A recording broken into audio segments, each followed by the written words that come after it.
তোমাকে বললাম না ছেলেটা অ্যাক্সিডেন্ট করে স্মৃতি হারিয়ে ফেলেছে, সে কারণে এরকম করে মাঝে মাঝে। ইস, দুঃখজনক।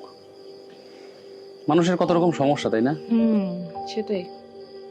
যে বয়সে ওদের উড়ে বেড়ানোর কথা, অথচ সেই বয়সে দেখো একটা ডানা ভাঙা পাখির জন্য তার সঙ্গী পাখিটা ডানা ঠিক হওয়ার অপেক্ষায় প্রহর গুনছে।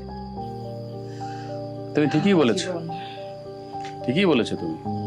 তবে যাই বলো, জীবনে খারাপ সময় আসাটা খুব দরকার, নাহলে তুমি ভালো সময়টা উপভোগ করতে পারবে না।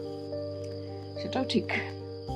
জীবনে যদি দীপ জ্বালাতে নাহি পারো, সমাধি পরে মোর জেলে দিও।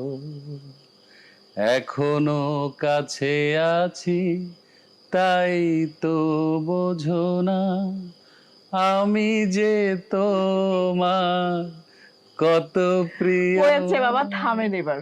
তোমার আসলে না গায়কই হওয়া উচিত ছিল। চলো। চলো।